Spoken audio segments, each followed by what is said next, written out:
Hello everyone, welcome to my channel myself Sonika. और आप पढ़ रहे हैं मेरे साथ हमारे YouTube channel mathematics by Sonika पर। बच्चों, इस एक्सरसाइज 10.2 के हम 9 क्वेश्चन सॉल्व कर चुके हैं। इंट्रोडक्शन का अलग वीडियो बनाया है मैंने, जिसका लिंक आपको डिस्क्रिप्शन में मिल जाएगा। तो आज के वीडियो में हम सॉल्व करने वाले हैं एक्सरसाइज 10.2 का क्वेश्चन नंबर 10। बट ये क्वेश्चन देखने में जितना बड़ा लग रहा है, लेकिन बहुत ही सिंपल और इजी क्वेश्चन है। इसका तो डायग्राम बनते ही ये ओरली ही सॉल्व हो जाएगा, लेकिन हमें इसको पूरा प्रेजेंट करना पड़ेगा, क्योंकि एग्जाम में मार्क्स तो जब ही मिलेंगे ज्योमेट्री में जब आप प्रॉपर स्टेप्स में प्रॉपर जो इसके रूल्स हैं वो सब के साथ इसको लिखेंगे, तभी आपको प्रॉपर पूरे मार्क्स मिलेंगे। तो चलिए हम अपना क्वेश्चन स्टार्ट करते हैं।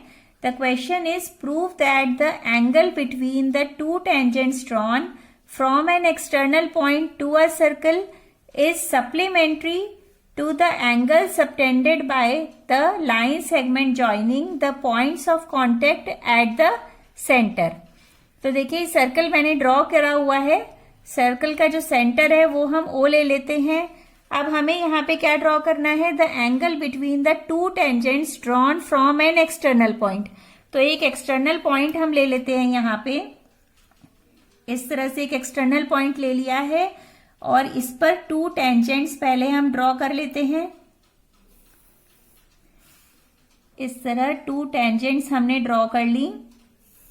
ये देखिए, इसको हम नेमिंग दे देते हैं ए, बी एंड सी। ये टेंजेंट्स हमारी ड्रॉ हो गई हैं। अब इनके बीच का एंगल, ये वाला जो इनके बीच में जो एंगल फॉर्म हो रहा है, इस एंगल की बात हो रही है। इसको हम नेम दे देते हैं एंगल 1। ठीक है। And the angles is supplementary. अब सप्लीमेंट्री किसके है? The angle subtended by the line segment joining the point of contact. अब पॉइंट ऑफ कॉन्टेक्ट क्या है? इसका पॉइंट ऑफ कॉन्टेक्ट ये है बी, इसका पॉइंट ऑफ कॉन्टेक्ट है सी। तो इसकी जो सेंटर से जो लाइंस ये ज्वाइन हो रही हैं, एक लाइन ये ज्वाइन हुई और ये दूसरी ये वाली ज्वाइन हुई, इनके बीच में जो एंगल फॉर्म हो रहा है इसको हम नेम दे देते हैं एंगल 2। तो ये दोनों एंगल का जो सम है ये है सप्लीमेंट्री, मतलब 180 डिग्री है इन दोनों एंगल्स का सम। ये हमें प्रूव करना है। तो देखिए, जैसे मैंने कहा कि ओरली ही हो जाएगा ये क्वेश्चन। अब ये जो हमारी फिगर फॉर्म हो गई है ये है क्वाड्रिलेटरल। अब क्वाड्रिलेटरल में, और ये हमें पता है थ्योरम 10.1 से कि ये वाले जो एंगल्स होते हैं ये एंगल होते हैं हमारे टेंजेंट और रेडियस के बीच में 90 डिग्री फॉर्म होते हैं एंगल। तो इनका जो सम होगा ये होगा हमारा, जो चारों एंगल्स का ऐड करेंगे हम, क्वाड्रिलेटरल के एंगल्स का सम होता है 360 डिग्री। और ये जब 360 में से इन दोनों का सम माइनस हो जाएगा तो ये दोनों एंगल्स का सम आ जाएगा 180 डिग्री। तो ये ओरली ही हो गया ये क्वेश्चन, लेकिन अब हमें इसको एग्जामिनेशन में कैसे प्रेजेंट करना है, सबसे पहले हम लिखेंगे यहाँ पे गिवन। अब गिवन क्या है हमें? A circle with centre O, एक सर्कल गिवन है, एंड टू टेंजेंट्स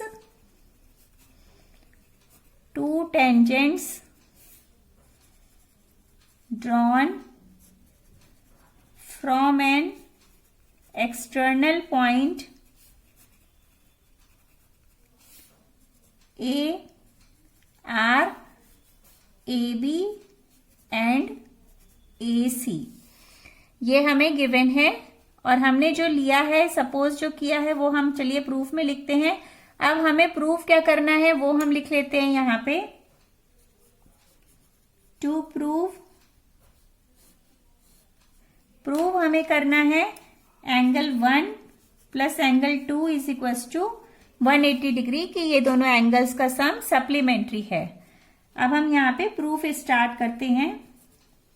प्रूफ में सबसे पहले हमने लिया लेट एंगल BAC, ये हमने लिया है एंगल 1, एंड एंगल BOC, ये एंगल 2 लिया है,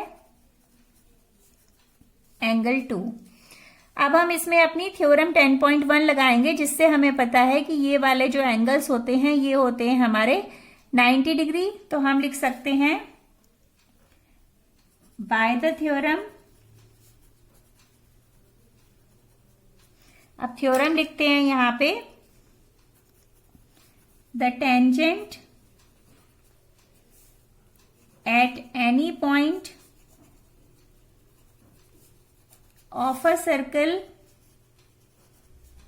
इज perpendicular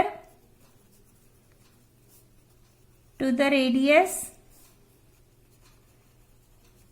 through the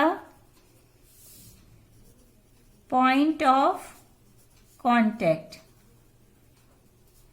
इससे क्या हो जाएगा बच्चों, यहां पे ये जो हमारा OB है ये इसके परपेंडिकुलर हो जाएगा। So we can write OB is perpendicular to AB। ये क्लियर है। तो जब ये परपेंडिकुलर है तो इसका मतलब ये जो एंगल होगा OBA, ये एंगल हमारा क्या होगा, 90 डिग्री होगा। इसको सपोज हम एंगल 3 ले रहे हैं तो हम लिख सकते हैं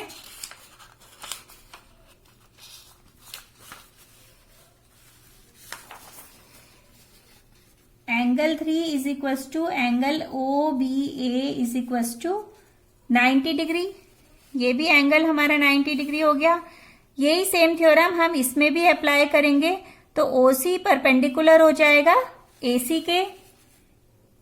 OC is perpendicular to AC। Again we will write the theorem, the tangent at any point of a circle is perpendicular to the radius through the point of contact। This is our theorem number 10.1। तो इस वाले इसे statement से क्या हो जाएगा, जो ये एंगल है OCA that will also 90 degree. इसको मैं एंगल 4 ले रही हूं। So we can write angle 4 is equal to angle OCA is equal to 90 degree. ये क्लियर है। अब हम इसमें अपना क्वाड्रिलेटरल की जो प्रॉपर्टी है वो यूज कर देंगे। इन क्वाड्रिलेटरल कौन सा है, देखिए बच्चों, ABOC, ये क्वाड्रिलेटरल है। ABOC angle 1 plus angle 2 plus angle 3 plus angle 4 is equal to 360 degree. ये प्रॉपर्टी हम यहां लिखते हैं, the sum of all the angles of quadrilateral is 360 degree. अब इनकी वैल्यूज पुट कर देंगे, एंगल 1 प्लस एंगल 2 प्लस 3 और 4, इनकी वैल्यू हमें पता है 90 है। So we can write 90 degree plus 90 degree that will become 360 degree is equal to है उसके angle 1 plus angle 2 is equal to हो गया 360 डिग्री माइनस 180 डिग्री। इन दोनों का सम इधर आ जाएगा और ये हो जाएगा 180 डिग्री। मतलब angle 1 plus angle 2 is equal to 180 degree. और यही हमें प्रूव करना था इसमें। यहाँ पे देखिए यही हमने लिखा था टू प्रूव में, angle 1 plus angle 2 is equal to 180 degree, और हमने प्रूव कर दिया। So that we can write hence proved. तो बच्चों आई थिंक ये क्वेश्चन आपको अच्छी तरह समझ में आ गया होगा। सिंपल क्वेश्चन है। मिलते हैं नेक्स्ट वीडियो में नेक्स्ट क्वेश्चन के साथ। Thank you so much. Bye bye.